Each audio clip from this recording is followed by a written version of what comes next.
안녕하십니까. 경영언론 최정일입니다. 오늘은 제10장 경영정보와 의사결정 공부하겠습니다.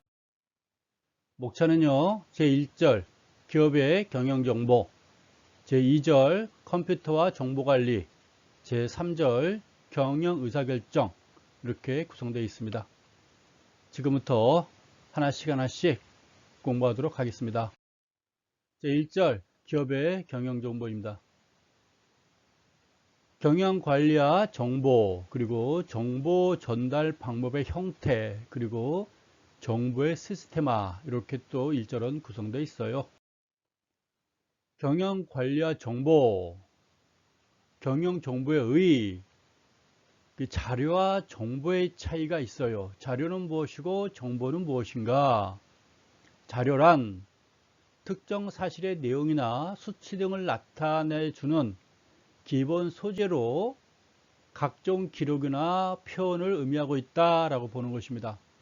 여러분들이 자료 가져와 그러면 어떻게 갖다 주는 내용이 있겠죠. 그 내용 속에는 글로 된 자료가 있을 것이고 또 어떤 거는 수치가 있겠죠. 수치. 우리 반 학생들의 키라든가 쭉 그것도 하나 자료가 되겠죠. 키. 40명 학생들의 각 키, 뭐 몸무게, 뭐 시력 등등등 이 하나의 또 수치로 된 자료다 이렇게 보면 되겠습니다. 정보, 특정 문제 해결과 직접 관련이 있는 것으로 인정되고 평가된 자료를 우리가 정보라고 하는 거예요. 따라서 모든 정보는 자료가 될 수 있으나 모든 자료는 정보라 할 수 없다라고 되어 있는 것이겠죠. 그러니까 자료는 조금 더 범위가 넓어요. 많은 자료가 있는데 그 중에서 여러분들이 원하는 정보가 있는 거겠죠. 그렇죠? 많은 자료를 여러분들은 들을 수는 있어요. 근데 그 많은 자료가 여러분들이 원하는 정보는 아닐 거예요. 우리가 인터넷을 검색하다 보면 수많은 자료가 있어요. 근데 여러분들이 원하는 정보는 따로 있는 거겠죠. 그래서 모든 정보는 자료 중에 하나예요. 그래서 근데 모든 자료를 정보라고 말할 수는 없는 거겠죠. 이해가시죠? 그래서 자료와 정보의 차이 여러분들이 보시면 됩니다. 따라서 정보란 사실이나 자료의 지적인 처리를 가하여 얻어진 지식을 우리는 정보라 표현하는 것이고요. 경영자는 각종 자료를 수집하고 분석해서 이를 평가함으로써 문제의 의미와 의사결정을 이용할 수 있는 정보를 얻게 됩니다. 라고 되어 있어요. 경영자는 프로야구 감독들은 때로는 여러분들은 수많은 자료를 수집하게 되는 거겠죠. 나 저 남자친구에 대해서 좀 알고 싶어요. 저 여자친구에 대한 좀 자료를 알고 싶어요. 그럼 여러 사람들로부터 자료를 얻는 게 자료가 되겠죠. 그 중에서 여러분들이 원하는 정보가 있는 거겠죠. 어디 살고 있구나. 뭐 몇 학년이구나. 뭐 이 정도 여러분들이 정보를 원하는 거겠죠. 그죠? 그런 겁니다. 자료를 수집해서 원하는 정보를 얻게 된다라고 보는 것입니다. 여기서 의사결정이란 말이 나와요. 의사결정. 수많은 자료 중에서 의미가 있는 의사결정에 참고되는 자료, 그걸 정보다라고 보는 거예요. 여기서 의사결정이 무엇인가?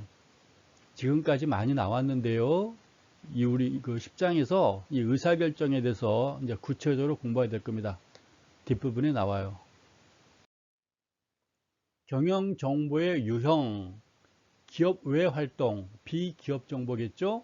개방 정보가 있고 폐쇄 정보가 있고 글쎄 뭐 1급 정보, 1급 비밀, 2급 비밀, 뭐 대외비 이런 수준이 있겠죠? 그래서 개방 정보를 하면 모든 사람들한테 다 알고 있는 거. 폐쇄 정보는 뭐 1급 정보 정도 되겠네요. 외부에 유출되면 안 돼. 그런 거겠죠? 삼성전자에 대한 여러분들이 정보를 알고 싶으면 어떻게 될까요?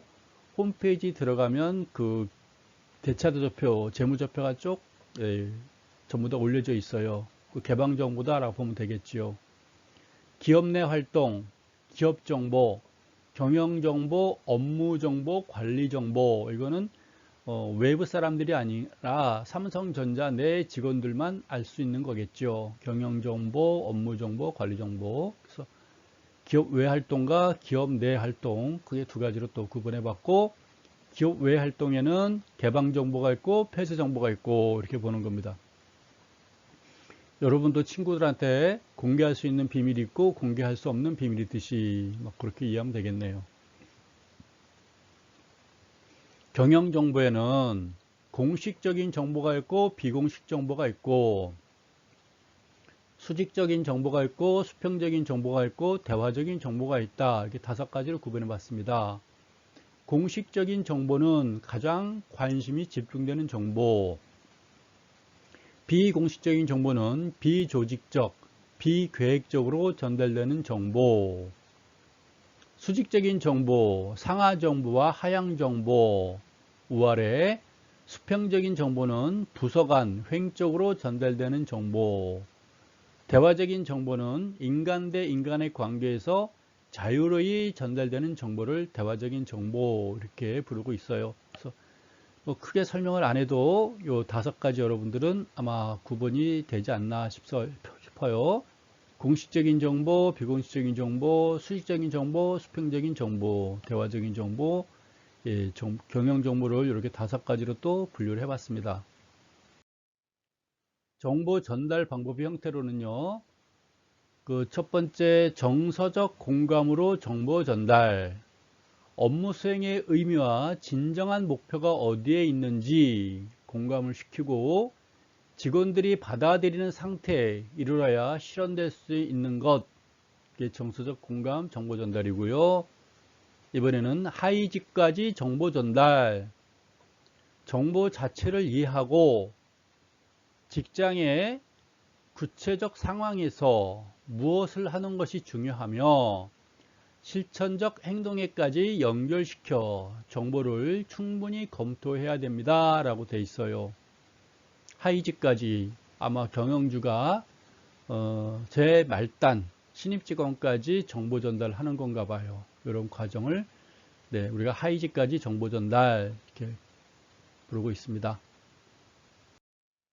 교육에 의한 정보의 공유와 정보 전달을 위해서 사내 신문이나 잡지를 발행하고 있어요. 다양한 회합을 통해서 각종 정보를 전달할 수 있어야 합니다. 우리 학교 내에서도 정보 전달을 위해서 학교 신문을 발행하고 있죠. 잡지는 모르겠으나 학교 신문을 발행해서 여러분들한테 학교 내 소식을 전달하고 있어요. 글쎄 그걸 하나 이제 자료겠죠. 학교 신문을 보다 보면 학교 신문이라는 자료가 되겠죠. 그 중에 여러분들이 원하는 정보가 있는 거겠죠. 그 여러분들은 원하는 정보를 집중적으로 여러분들은 또 관심 있게 보는 거겠죠. 다 읽지는 않겠죠. 각 부서의 부장들은 자기 담당 업무의 문제 상황과 해결 방안 등을 문서화하고 서로 모여서 의견을 교환하는 형태를 취해야 됩니다. 라고 되어 있습니다. 교육에 의한 정보의 공유와 여러분들 이렇게 보시면 되겠어요. 이번에는 이제 1-3 정보의 시스템화. 정보 시스템화의 본질 무엇인가 보겠습니다. 하나로 조직된 각 부분이 일정한 환경과 목적 하에 통일되고 부분과 전체가 필연적 관계를 갖는 것과 같은 유기체와 같다고 볼 수 있는 것이 정보의 시스템이다 라고 보는 것입니다. 그래서 특징은 무엇인가요? 전체를 부분으로 분해하고 부분이 보다 필연적을 가지고 전체와 결합시킨다 라고 보는 것입니다. 하나를 조직화된 부분, 그래서 부분이 전체가 되고 전체를 또 부분으로 분리해서 볼 수 있는 것이고 정보의 시스템화. 우리가 가끔 그런 이야기 하죠. 시스템 뭔가 체계적으로 구축하자. 정보를 단순히 정보가 아니라 정보는 정보 나름대로 정치면, 경제면, 사회적인, 문화적인 면 이렇게 좀 분리해서 시스템화 시키자. 서로 연관되는 부분이 있으면 서로 또 연관시키고 뭔가 시스템화 되어 있는 거겠죠. 여러분들이 인터넷 검색하는 거는 시스템이 잘 돼 있다고 보시면 되겠어요. 정보 시스템 정보처리 시스템의 유형, 의사결정은 정보를 행동으로 변환하는 과정으로 표현하듯이 의사결정은 정보를 불가결의 요소로 인정하고 있습니다. 의사결정할 때는 정보가 있어야 돼요. 우리가 의사결정은 주로 윗사람이 많이 하죠.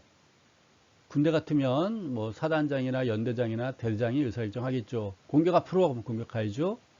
일단 후퇴 그럼 후퇴하는 것이고요. 엎드려 그럼 다 같이 엎드리겠죠. 네, 의사결정 우회사예요. 말단 2등병이 의사결정하지는 않아요. 그런 겁니다. 그럼 의사결정이란 또 무엇인가? 우리가 경영주라면 프로야구 감독이라면 이 상황을 어떻게 대처해 나갈 것인가 의사결정하는 거예요. 근데 코치라든가 여러 참모들이 갖가지 정보를 주겠죠. 이 상황은 이렇게 해결해 나가야 됩니다. 여러 정보가 들어올 텐데 프로야구 감독 같으면 뭐 투수 코치가 정보를 줄 것이고 수비 코치가 정보를 줄 것이고 뭐 타자 코치가 정보를 주겠죠. 그걸 감안해 가지고 최종 판단은 감독이 해요. 그래서 이제 나오는 게 수많은 정보 듣고 결정하는 게 바로 의사결정이다 그거예요. 승패에 직접적인 연결이 될 수 있는 거겠죠. 집중 자료처리 시스템이 있고 전자 자료처리 시스템, 크게 또 두 가지가 있나요? 그럼 집중 자료처리 시스템이라 하면 사무처리를 간소화하기 위해서 원시 자료의 발생에서부터 중앙 처리에 이르기까지 중간 과정을 자동화하여 자료를 집중적으로 일관 처리하는 시스템을 우리는 집중 자료 처리 시스템 이렇게 부르고 있어요. 왜? 사무 처리를 간소화하기 위해서 하는 거예요. 여기서 원시 자료 발생, 원시 자료가 뭘까요? 이거를 영어를 raw 데이터를 raw, 날것 데이터, 날것 자료. 여러분들이 처음 자료를 가져오는 게 바로 raw 데이터라고 그래요. 처음 자료를 가져오는 게 어떤 처음에 가져오는 장보, 자료. 뭐 우리 반 학생들 키, 그래서 40명 학생 키를 딱 쟀어요.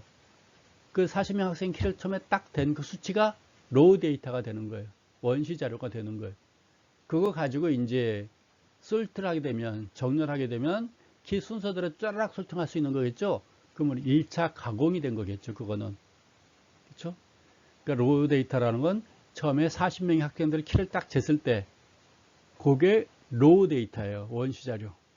그걸 가지고 이제 키 순서대로 쫙 솔팅하게 되면 1차 가공이 되는 거죠. 또 평균을 구하게 되면 또 1차 가공이 되는 거예요.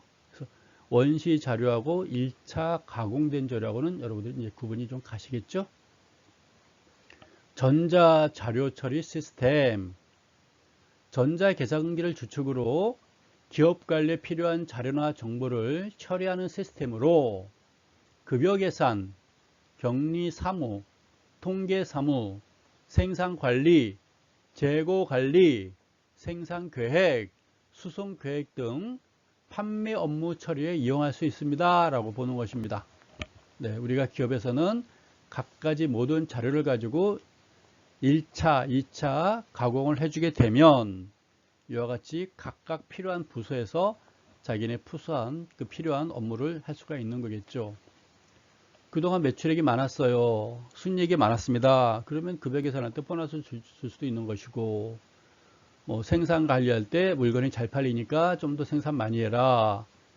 재고 관리, 있는 재고 빨리빨리 처리해라. 잘 팔린단다. 재고 빨리빨리 처리해라. 생산 계획, 우리 더 많이 물건 만들어내야겠구나. 수송 계획, 차량 몇 개 더 구입해서 빨리빨리 더 많이 수송하도록 하자. 뭐 이런 겁니다.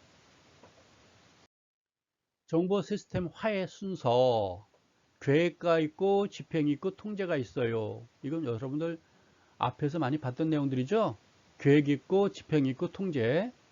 계획에는 시스템 분석이 있고 시스템 설계가 있고요. 집행은 시스템 구축, 통제는 시스템 운용, 이렇게 또 구분하고 있습니다. 시스템 분석, 목적을 명확히 하고 프로세스를 분해하여 개개 요인에 입각하여 문제점을 철저히 파악함으로 목표를 구체화시킬 수 있어요 라고 부르는 것입니다. 시스템 설계, 모든 요인을 조합하고 목적에 대하여 재구성된 프로세스를 계획하고요. 시스템 구축은 적절한 방법으로 계획에 맞추어 프로세스를 재구성. 시스템 운영은 실현된 프로세스를 평가하며 계획대로 기능할 수 있도록 조정하는 걸 우리가 시스템 운영 이렇게 부르고 있어요. 이제 1절 끝냈고요. 2절 넘어왔습니다. 2절은 컴퓨터와 정보관리 한번 또 내용 보도록 하겠습니다.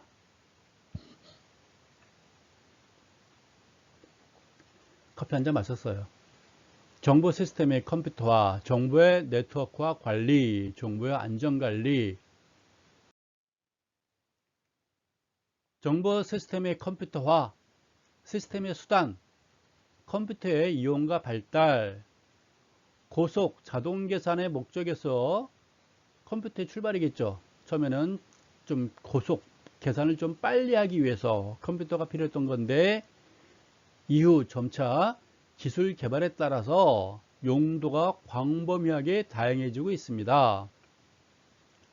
어떤 부분일까요? 부분적 업무의 사후 관리 단계, 종합적 업무의 사후 관리 단계, 정형적 판단 업무의 기계화 단계, 종합적인 경영 관리 및 비정형적 의사결정의 이용 단계, 이렇게 점차 다양해지고 있다.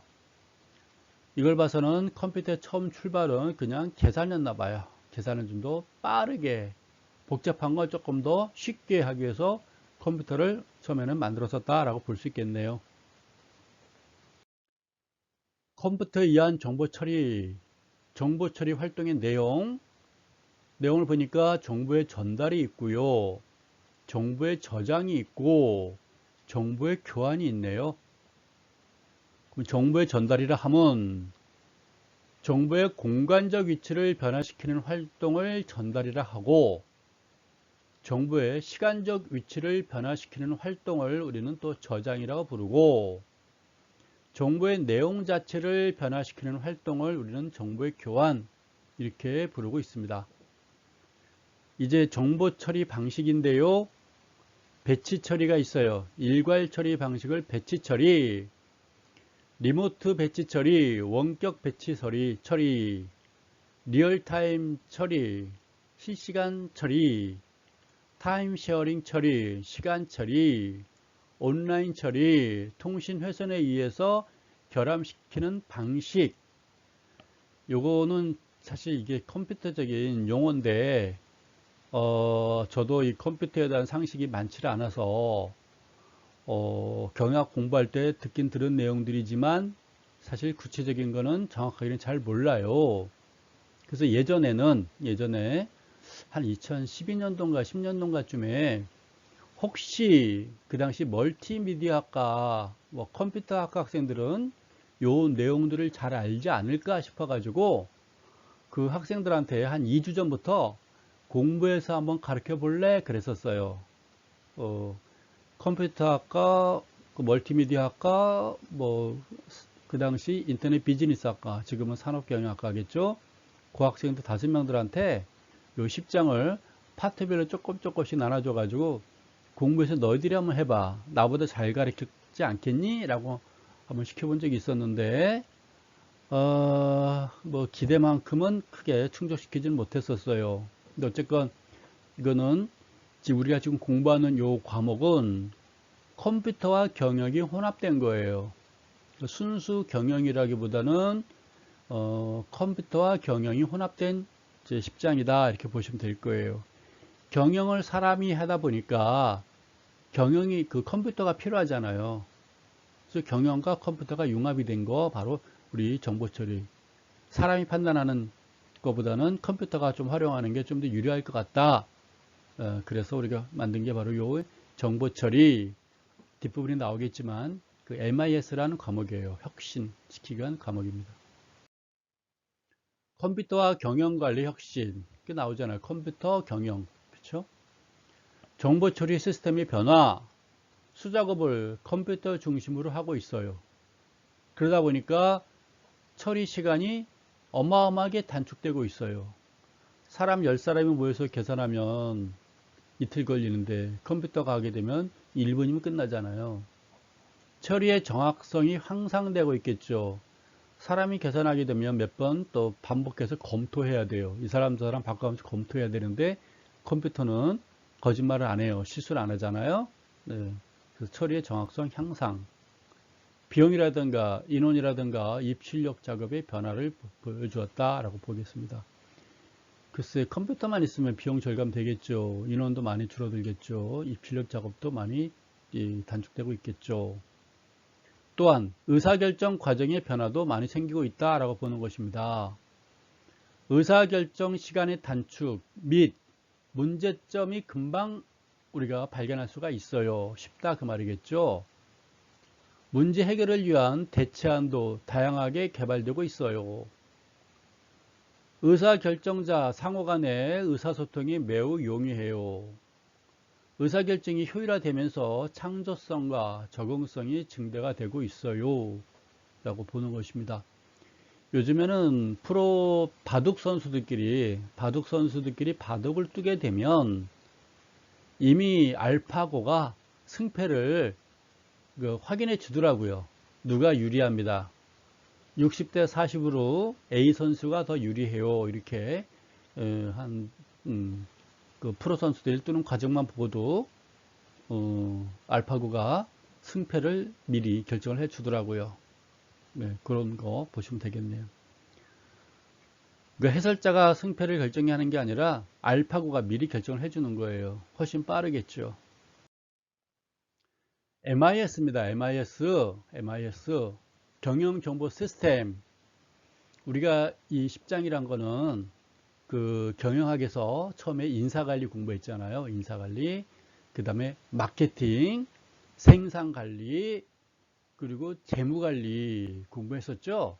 이 MIS라는 것도 하나의 한 과목이에요. 여러분들이 그 석사 과정에 가게 되면 전공을 택할 거예요.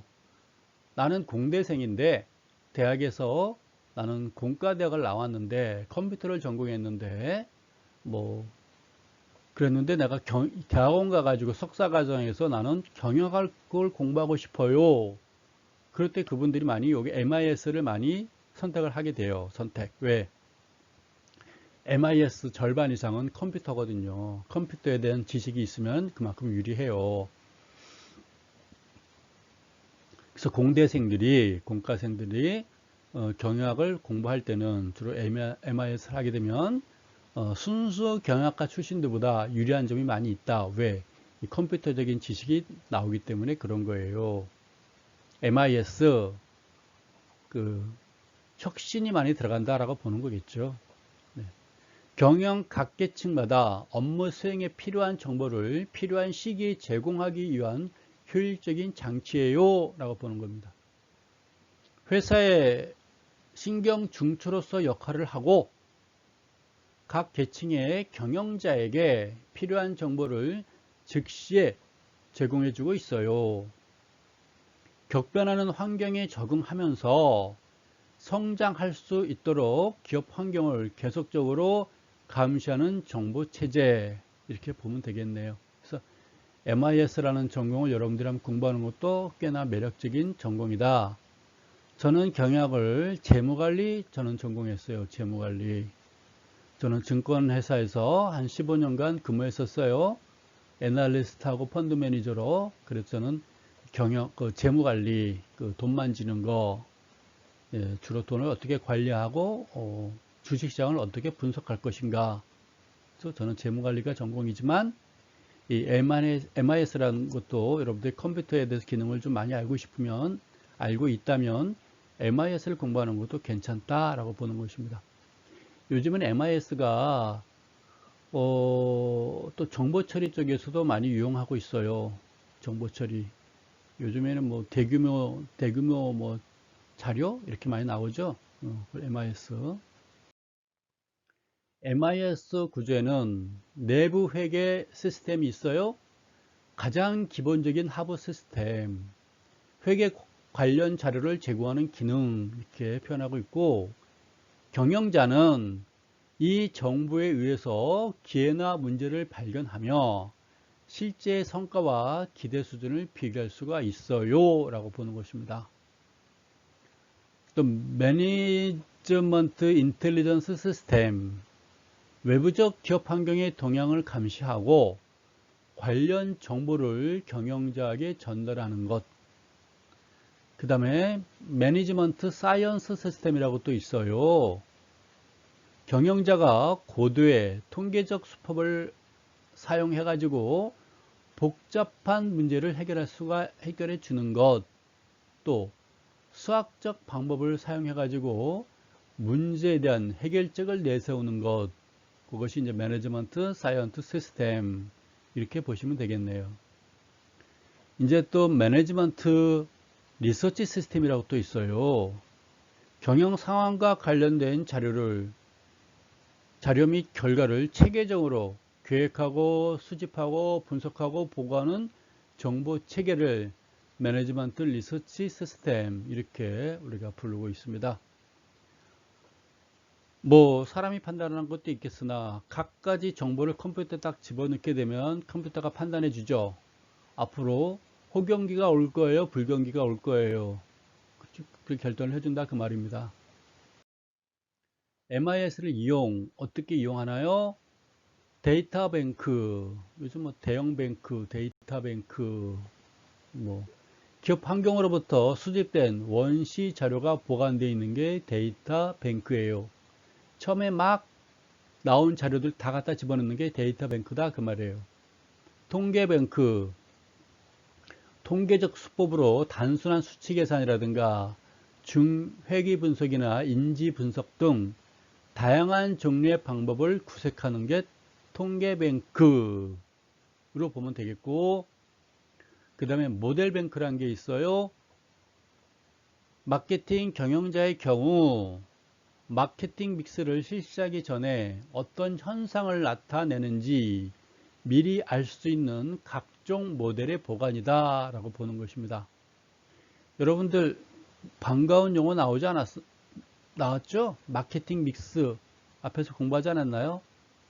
생각나나요? 사피? 네, P로 시작하는 거 4개? 여러분들이 한번 생각해 보시기 바라요. 디스플레이 유닛, 사용자가 MIS와 커뮤니케이션을 유지하기 위한 수단으로 카드 리더라든가 카드 프린터 등이 포함되고 있고, 경영자의 요구사항을 충족시켜 주는 것, 디스플레이 유닛, 이렇게 보시면 되겠습니다. 이 용어들도 여러분들이 한번 익혀두는 게 좋아요. 꼭 정확한 내용은 모르더라도 한번 들어봤어요. 데이터 뱅크라는 것도 들어봤고요. 통계 뱅크도 들어봤고요. 데이터 뱅크를 1차 가공한 게 통계 뱅크가 되겠죠. 1차 가공한 거. 아까 데이터 뱅크가 뭘까요? 우리 반 학생 40명의 키, 그냥 무작위로 40명이 있어요. 그거를 1차 정렬하게 되면 키 순서가 쭉 나오잖아요. 내가 40명 중에 몇 번째구나. 때로는 여학생, 남학생을 또 분리시킬 수 있잖아요. 여학생 20명, 남학생 20명. 그럼 난 남학생 20명 중에서 몇 번째구나. 평균을 보니까 내가 평균보다 크구나, 작구나, 이렇게 나올 수가 있는 거죠. 또 남학생 평균과 여학생 평균의 평균 차이가 얼마나 되나, 이렇게 보면 또 볼 수 있는 거겠죠. 그렇죠? 바로 그게 이제 통계 뱅크를 통해서 알 수 있는 거예요. 모델 뱅크가 있고 디스플레이 유닛, 여러분들이 용어 정도는 한 번은 들어봤어요. 그랬으면 좋겠어요. 이제 MIS 이용이에요. MIS를 뭐 할 때 이용할까요? MIS가 수행하는 기능 6가지가 있습니다. 수집하고 처리하고 분석하고 보관과 탐색하고 평가하고 전달하는 것 6가지. 수집이 뭘까요? 경영 데이터의 탐색과 수집 과정이고, 처리하는 거예요. 이제는 수집된 자료를 편집을 해요. 그래서 그래프로도 만들고 표로도 만들고, 그렇죠? 그렇게 하는 겁니다. 아까 40명 학생들의 키를 남학생별로 막대 그래프, 여학생의 평균 키를 그리니까 162가 나오고 남학생 평균 키를 그리니까 173이 나왔어요. 막대 그래프 비교해 보니까 11cm 정도의 차이가 있군요. 이렇게 볼 수 있는 거겠죠. 그렇죠? 예, 그렇게 쭉 볼 수 있어요. 분석, 각종 비율의 계산. 내가 우리 그 남학생 20명 중에서 12번째니까 한 60% 수준? 60% 수준으로 내가 포함되겠구나. 이렇게 보면 되겠죠. 어떤 비율이 나올 수가 있어요. 그렇죠? 보관과 탐색, 데이터의 색인화, 정리 및 보관 위치를 선정하는 거겠죠. 일단 자료를 계산한 다음에 버리진 않겠죠. 보관해놔야 되겠죠. 평가, 정보의 질, 정확성의 결정. 정확성이 있으면 정보의 질이 좋다 하는 것이고, 정확성을 판단할 수 없으면 정보의 질이 애매모호하다라고 말하는 거겠죠. 그렇죠? 예. 또는 이 정보 상당히 유익했어. 저 정보 별로 의미가 없어 보이는데요. 이렇게 판단할 수 있는 거겠죠. 전달, 정확한 의사결정자에 대한 유용한 정보를 결정할 수 있도록 판단해 주는 거겠죠. 우리 반 40명 학생들의 키를 잰 걸 가지고 어떤 의사결정권자들한테 주면 의사결정자들은 그걸 보고 뭔가 결정하는 게 있겠죠. 뭘 결정할까요? 체육대회 때 우리 반 티셔츠를 만들려고 하면 남학생 같은 경우는 110 사이즈, 105 사이즈, 100 사이즈, 95 사이즈, 90 사이즈 이렇게 몇 번씩 할 것인가 키를 보고 대충 판단하겠죠. 물론 몸무게까지 있으면 더 정확하겠으나 일반적으로 이렇게 정할 수 있는 것이고 여학생들도 마찬가지겠죠. 여학생들의 정확한 티셔츠 사이즈를 모르기 때문에 제가 생략합니다. 정부의 네트워크와 관리, 정보 처리의 자동화, 개수적인 데이터뿐만 아니라 일반적인 문서나 도표까지도 인터넷을 통해서 전달 가능합니다 라고 되어 있어요. 네트워크 기술에 의해서 개별 업무마다 인터넷이 전사적인 시스템으로 확대할 수 있어요 라고 또 보는 것입니다. 이러한 발전은 업무 시스템에 큰 영향을 미치고 있는데요. 모든 업무의 진행 방향이 즉시 확인되고 관련 부서에 전달되는 관리의 즉시화가 가능합니다 라고 보는 것이고, 외부 업무의 조정 등 자원을 효과적으로 배분하는 새로운 시스템화의 대상이 되고 있다라고 보는 것입니다. 앞에서 설명했던 얘기예요. 정보 처리의 자동화, 개수적인 데이터뿐만 아니라, 즉 우리 T 40명에 대한 수치 40개뿐만 아니라 그 수치를 가지고 우리가 문서를 작성하는데 필요한 그래프도 만들고 표도 만들 수 있다 그 말이에요. 그러면 40개 수치화된 수치 데이터를 보는 것보다 그래프를 만들고 표를 만들어서 보게 되면 여러분들이 이해도가 그만큼 빨라요. 다시 말해서 내가 상대방한테 우리 반 40명 학생들의 키를 전달하기도 편하고 듣는 사람도 편해요. 이해가 빨라요. 그래서 우리가 수치 40개만 보여주는 게 아니라 그거를 1차 가공한다 그 말이에요. 정보 처리시킨다 그 말이에요. 도표를 만들고 표를 만들고, 그렇죠? 전달하기도 쉽고 상대방은 이해하기 쉽고 만들어주는 거다 그 말이에요. 넘길까요? 경영정보의 시스템화, 의사결정지원 시스템 DSS라고 또 부르는 게 있군요. 경영자 지배를 막고 정보를 다각적으로 결합하기 위해서 전략적 계획에 필요한 자료를 통합시키는 것, 그게 바로 의사결정 시스템 DSS 이렇게 부르주고 있어요. 의사결정. 네. 오늘날 정보 처리는 질적인 발전을 도모하고 관리의 관리로서 성격을 한층 강화시키고 있다라고 되어 있습니다.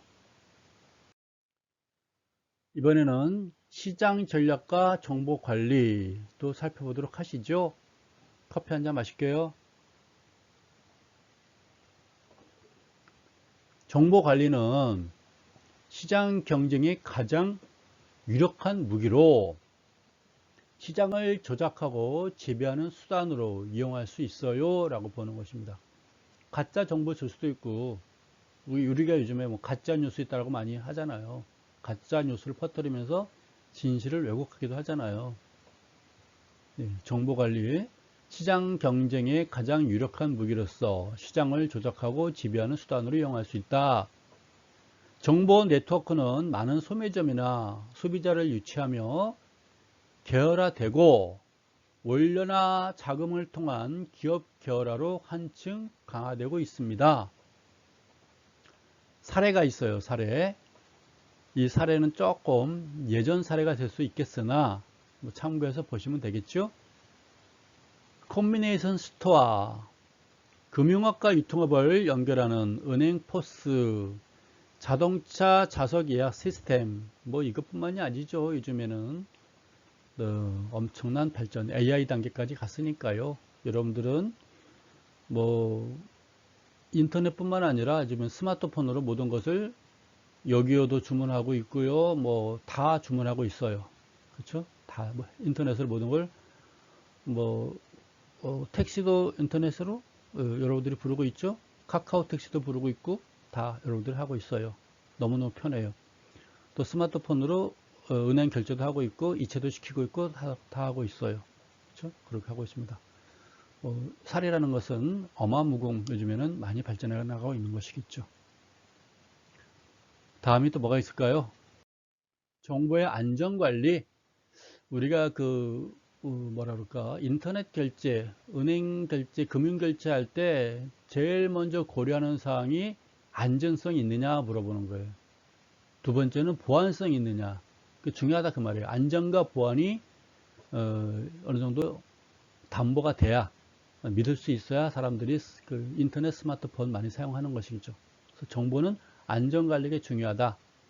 그 외에 이제 추가적으로 신속하냐 물어보겠죠. 또는 간편하냐, 그렇죠? 또 많은 정보가 있느냐를 우리가 판단하는 거겠죠. 정보 관리의 한계. 업무나 지역적으로 분산되어 처리되고 있던 정보가 일시적으로 정보 시스템으로 집중 처리되고 있어요. 정보 기능의 강화. 정보의 회전이 빨라지고 현장의 복잡한 정보도 관리나 경영사의 판단과 직결되고 있어요. 라고 되고 있습니다. 이상의 결과로 업무 처리의 유기화가 진행되고 있어요. 무슨 말인가요? 업무가 집중되는 만큼 업무의 분산도 진행되고 있다라고 이렇게 보는 것입니다. 정보 관리의 어떤 한계점, 간단하게 이렇게 설명해 놨네요.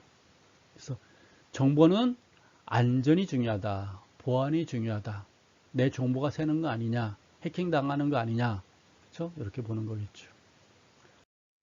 안전과 시스템 감사. 감사 절차는 표시한 일반 기준과 감사의 구체적인 요령을 표시한 실시 기준, 보고서의 요건을 표시한 보고 기준으로 구분할 수가 있어요. 감사의 관계자는 회계감사와 마찬가지로 주주, 경영자, 관리자로 구성되어 있습니다. 기업정보 시스템은 MIS는 프라이버시와 관련된 정보이고 사회적 영향을 크게 미치므로 공정한 시스템 평가 제도가 중요하다고 여겨지고 있다라고 보는 것입니다. 그래서 일단 우리가 인터넷, 스마트폰 편하게 사용되고 있는데 해킹에 대비할 수도 있는 것이고 개인정보 유출될 수도 있고 그러잖아요. 그래서 안전, 보안 매우 중요해요. 그렇죠? 항상 영원히 끝나지 않은 부분들일 겁니다. 이거는 그런 부분들 추가적으로 이제 신속해야 되고 간단해야 되고 작동이 간단해야 되고 이런 부분들, 그리고 그 사이트에 들어가면 수많은 관련 정보도 얻을 수 있으면 더 좋은 거겠죠. 부수적인 내용들입니다. 그런 것들은. 마지막 3절인가요? 네, 1절 끝났고 2절 끝났고 이제는 제3절 경영 의사의 결정까지 왔습니다. 의사결정의 의의가 있고요.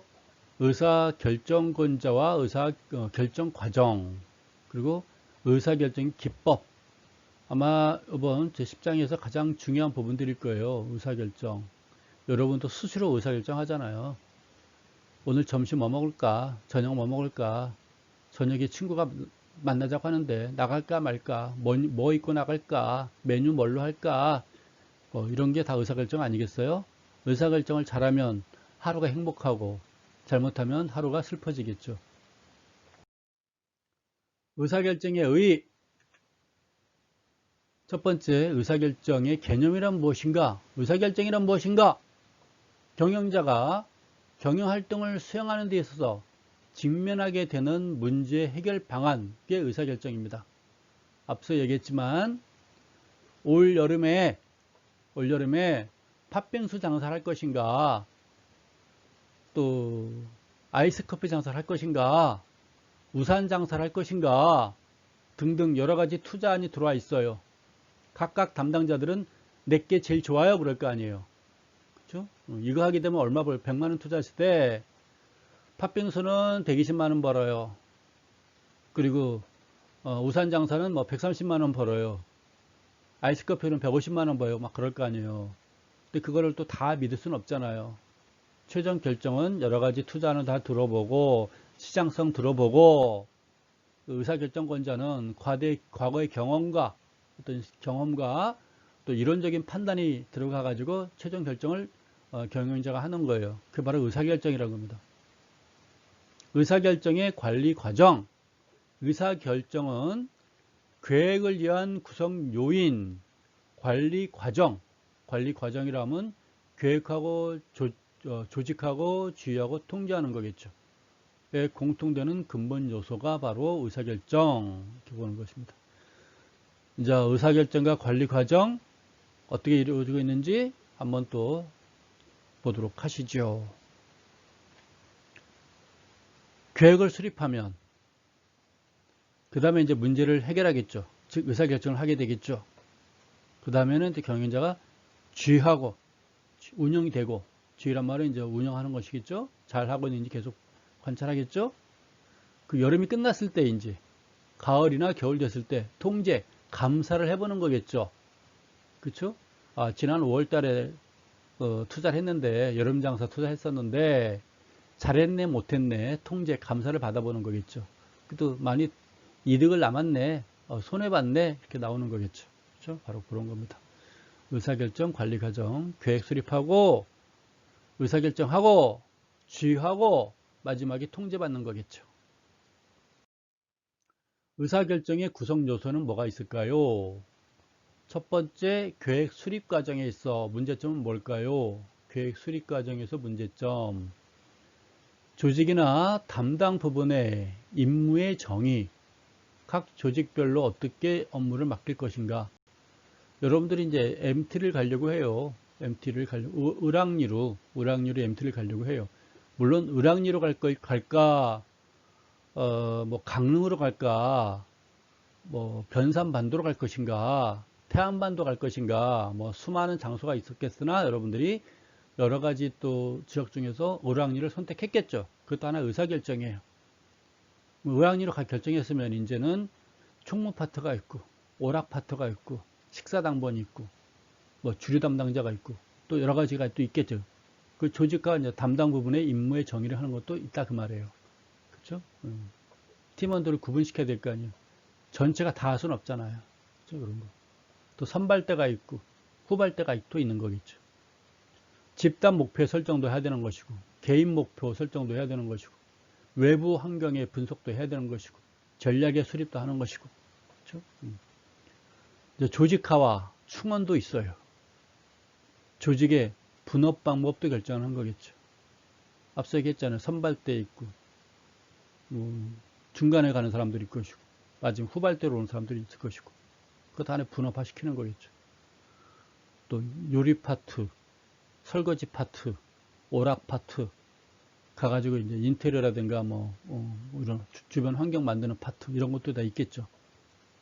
분화된 부분 조정, 분화된 부분을 조정한다 그 말이에요. 그러니까 요리 파트 사람도 너무 많은 거 아니야? 설거지 파트로 옮겨 뭐 이런 거겠죠.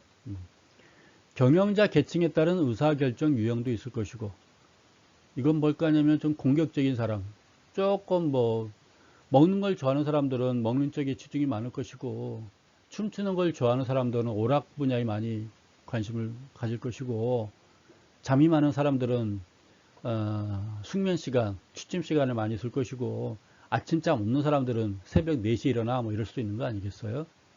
직무에 대한 충원도 있을 것이고, 종업원에 대한 교육과 훈련 실시 뭐 미리 하면 좋겠죠. 또 넘겨볼까요? 지위가 있어요. 지위. 문제점, 개인과 집단의 사업 성과 향상 방법, 종업원의 욕구 분석. 네, 똑같은 말이 두 개 있나요? 종업원의 불만 요인 검토, 종업원의 갈등 해결, 이런 게 이제 지휘하는 사람들의 문제점이겠죠. 그걸 잘 해결해 줘야 되겠죠. 뭐든지 할 때 다 같이 즐겁게 하면 제일 좋잖아요. 여러분도 지금 공부하는 거, 의사결정 공부하는 것도 즐겁게 공부해주면 좋으나 할 수 없이 공부한다면 슬픈 거 아니겠어요? 학생들의 욕구 분석, 그렇죠? 불만이 많은지 즐거움이 많은지, 불만이 많다면 그 요인들을 우리가 검토해서 없애주도록 해야 되는 거겠죠? 분석해 보니까 강의하는 사람이 졸리게 해. 그럼 강의를 잘하도록 만들어야 되는 거 아니겠어요? 뭐 그런 것들입니다. 이제 통제가 있겠죠, 통제. 성과 측정 방법이라는 게 있어요. 성과 측정 방법. 성과 측정자와 측정 횟수를 결정을 해야 되겠죠. 이 통제라는 건 이제 갔다 와서 우리가 잘 갔다 왔는지, 회비 1인당 2만원씩 걷어서 40명 갔으면 80만원 걷었는데 80만원을 잘 썼느냐, 차변과 대변을 맞춰봐야 되겠죠. 80만원을 어떻게 썼는지. 너무 먹는 거에 많이 치중한 거 아니냐, 먹는 거 없이 우리 너무 왔다 갔다 차비 많이 쓴 거 아니겠니? 먹는 것도 별로 없었는데 우리가 너무 숙박비에 너무 돈 많이 쓴 거 아니야? 너무 고급진 숙소를 하느라고 먹는 거 너무 빈약한 거 아니야? 뭐 이렇게, 그렇죠? 뭐 이런 거겠죠. 정보 시스템 설립하는 거, 목표 달성 실패 요인 분석하는 거, 성과 향상 방안 검토하는 거, 이런 것들이 이제 통제의 어떤 문제점, 이렇게 우리가 보고 있습니다. 또 넘겨볼까요? 의사결정권자와 결정과정.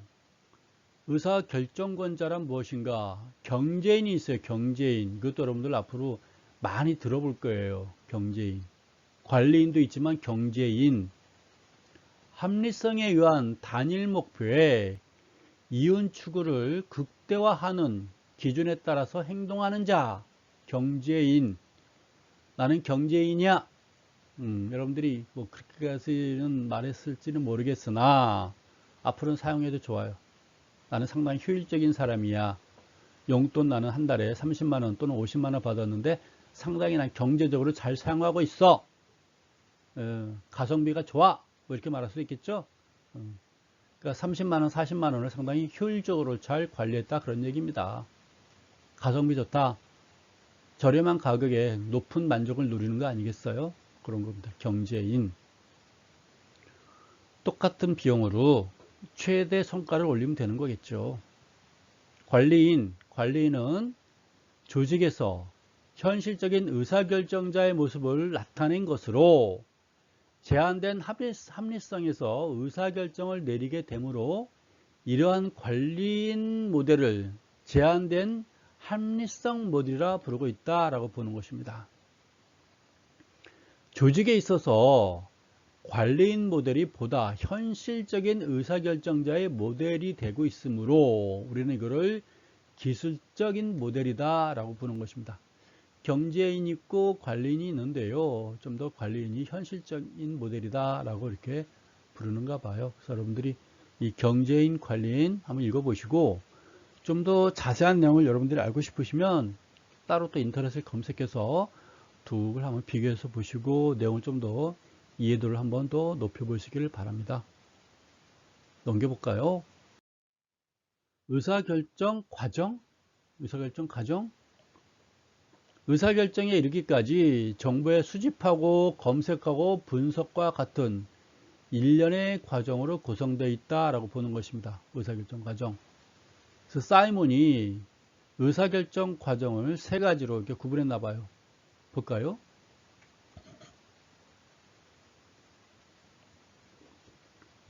그 사이에 커피 한잔 했습니다.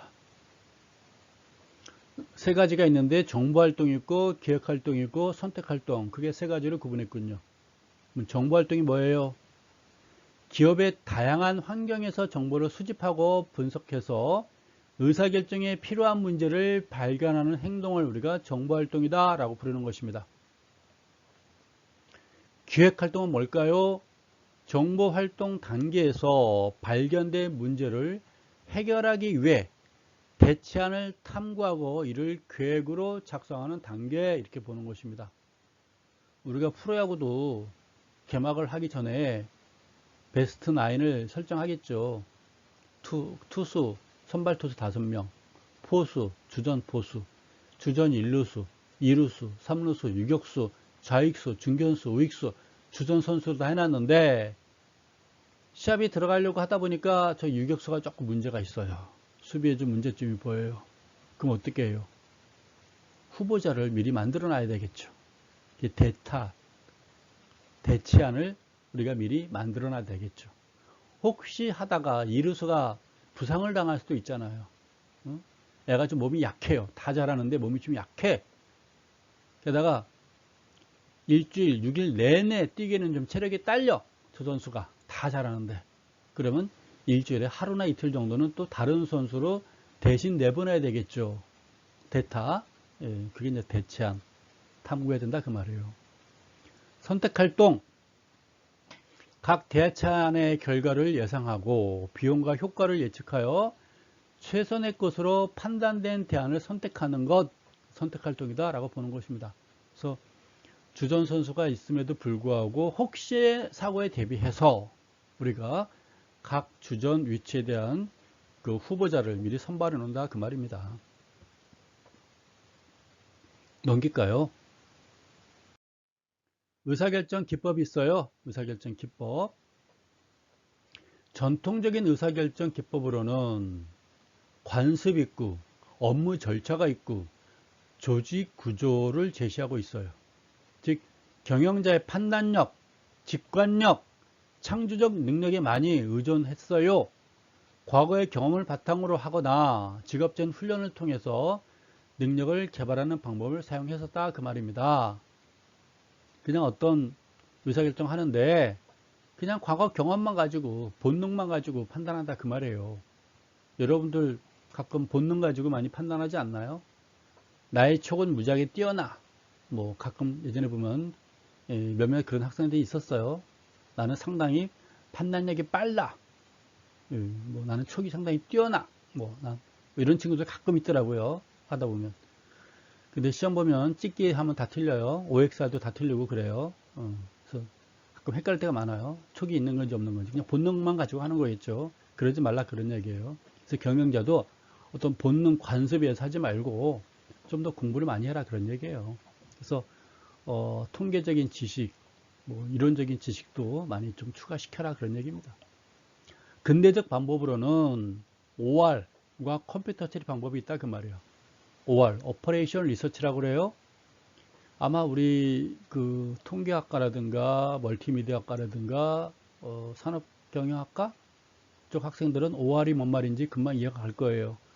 아주 쉽게 사용하는 과목이고 2학년 1학기 때 아마 OR 과목을 배우지 않을까 싶어요.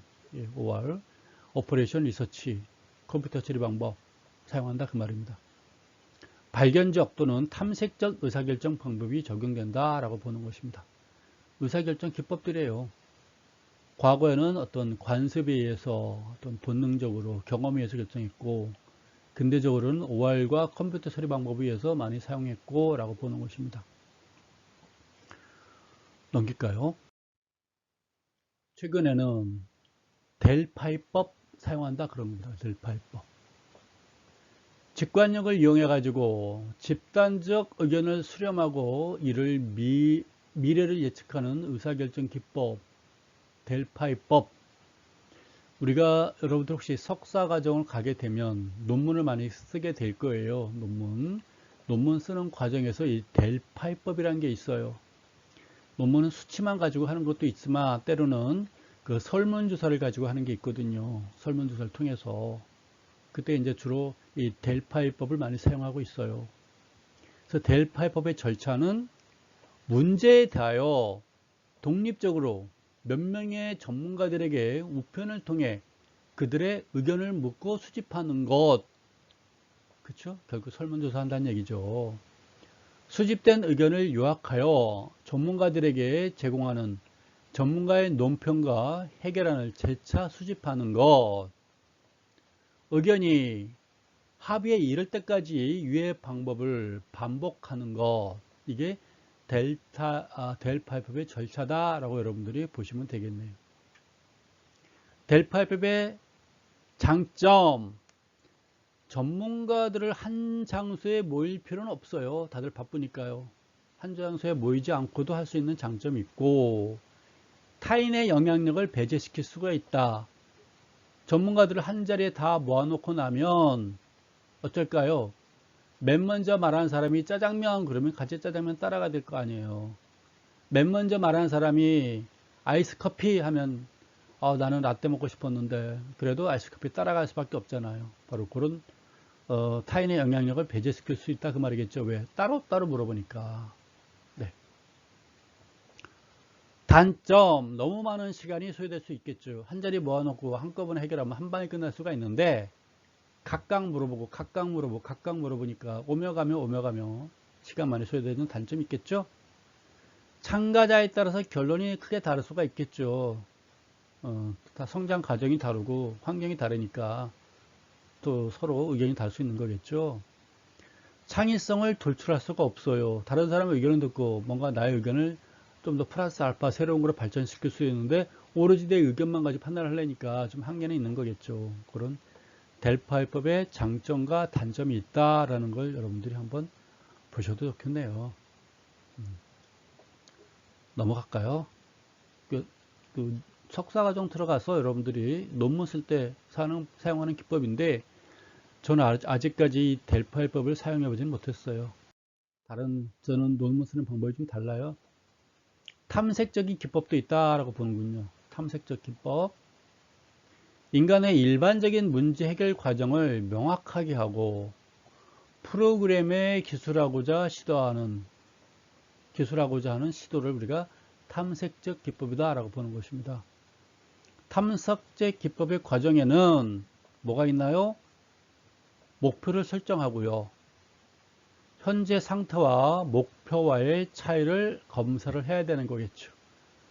내가 이번 학기에 4.5만점에 4.0은 넘어야 또는 4.3은 넘어야 장학금을 받을 수가 있는데 현재 내 상태를 보니 공부 안 하고 있고 말은 공부했다가 뻥을 치는데 지금까지 한 번도 동영상 제대로 본 적도 없고 때는 가끔 튼 적도 있었으나 틀어놓고 놀았고 그쵸? 퀴즈 안 풀었는데 풀었다고 가끔 뻥 쳤고 그런 학생 가끔 있지 않나요? 물론 다 그런 건 아니고요. 예.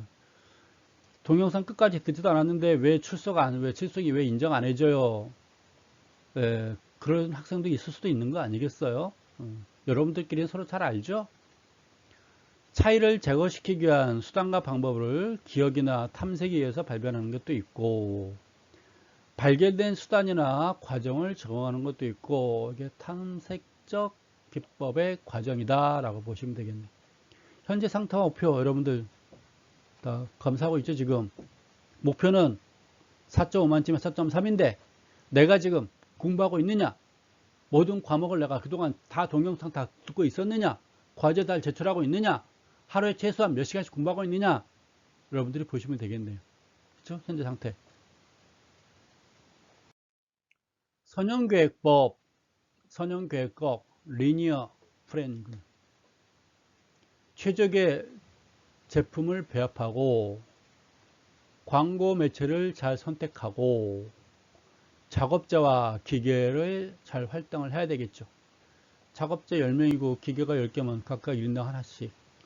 뭐 능력이 좋으면 한 사람이 기계 2개 사용하게 하나요? 뭐 어쨌건 투자 대상의 선택과 같이 제한된 자원을 가장 합리적으로 경영관리 활동에 배분하는 것과 관련된 의사결정 기법이 바로 선형계획법이다 라고 보는 것입니다. 뭐 최적의 제품을 배합을 시켜야 될 것이고 광고 매체, 인터넷 광고 할 것인지 뭐 TV 광고 할 것인지 신문 광고 할 것인지 유튜버를 통해서 할 것인지 어떤 광고 매체를 선택해야 되겠죠. 작업자 기계를 할당해야 되겠죠. 투자 대상 선택해야 되겠죠. 그렇죠? 그런 것들입니다.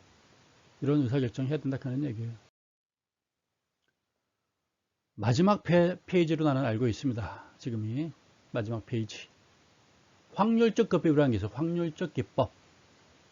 미래 사건의 결과에 대해서 확실하게 예측할 수 없을지라도 과거 사건의 발생 확률을 가지고 가정하는 것. 이게요.